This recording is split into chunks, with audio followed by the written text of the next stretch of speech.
du nom de Chioma. Chioma avait perdu son mari, le prince Ikena, alors qu'elle était enceinte. Son mari avait été empoisonné, et personne ne savait qui avait fait cela.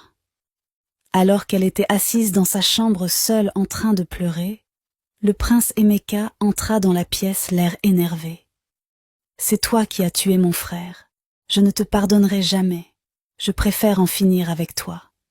Tu ne mérites pas de vivre. Mais je n'ai pas tué ton frère Emeka. Je suis innocente. Comment veux-tu que je tue mon propre mari ?»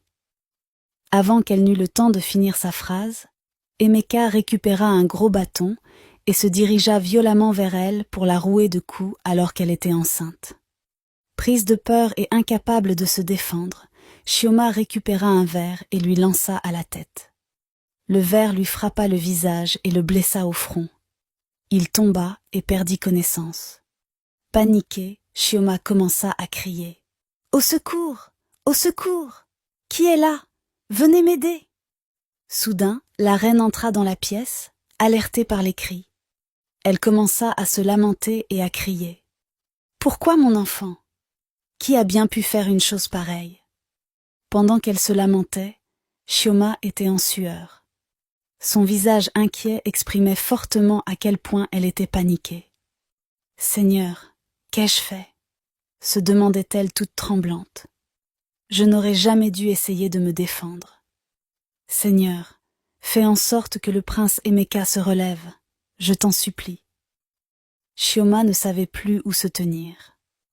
Elle redoutait la réaction des autres qui la soupçonnaient déjà d'avoir tué son mari, le prince Ikena. Elle s'enferma dans sa chambre, le visage baigné dans les larmes. « Tout ceci est de sa faute. Je ne peux que me défendre si je me fais attaquer, pensait-elle. Après quelques jours, le prince Emeka avait retrouvé sa santé. Il s'était remis de son état et son retour au palais fut un grand moment de réjouissance pour tout le monde. Même s'il portait toujours sur lui des séquelles, sa mère qui l'a accompagné depuis l'hôpital était très heureuse de retrouver à nouveau son fils. Pendant que tous les villageois applaudissaient le retour du prince, le prince releva brusquement la tête comme s'il cherchait quelqu'un. La voix mêlée de colère, il cria « Où est-elle? Où est Chioma ?» Tous les villageois commencèrent à se regarder entre eux, l'air confus. La reine lui demanda « Que se passe-t-il, mon fils ?» Alors que les chuchotements s'amplifièrent dans la cour du palais, Chioma sortit de sa chambre la tête baissée. Alors qu'elle s'avançait en passant devant tous les villageois, le prince Emeka prit la parole. « C'est elle qui a essayé de me tuer. Elle n'a pas supporté que j'annonce ce qu'elle a fait au village, alors elle a tenté d'en finir avec moi. » Tous les villageois étaient choqués, et des gros chuchotements se faisaient entendre dans la foule. « Non, ce n'est pas vrai. Je n'ai jamais essayé de tuer le prince Emeka, » réussit-elle à dire en pleurant. La reine s'avança vers Chioma en pleurant. « Chioma, pourquoi t'acharnes-tu toujours sur ma famille? T'avons-nous fait quelque chose qu'il ne fallait pas? Pourquoi t'en prends-tu à nouveau à mon fils Emeka, alors que tu as déjà tué mon premier fils Ikena, ton propre mari?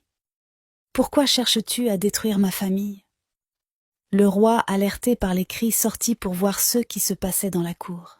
« Mon roi, ma reine, tout ceci n'est qu'un malentendu, je vous jure que je suis innocente.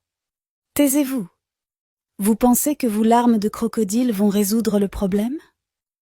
Maintenant que le prince Emeka est de retour, vous devez payer pour vos actes. Vous allez subir la punition des dieux de notre village. Vous avez fait assez de mal comme ça. » Le roi se retourna en colère et s'en alla. Alors que tous les villageois commencèrent à quitter le palais, la princesse Ngozi s'approcha doucement de Chioma, qui pleurait toujours assise à même le sol. Elle lui prit la main et commença à la consoler. « Ne t'inquiète pas, Chioma. Je suis sûre que tu dis la vérité. Nos ancêtres seront de ton côté, et tout le monde verra clairement que tu es honnête. »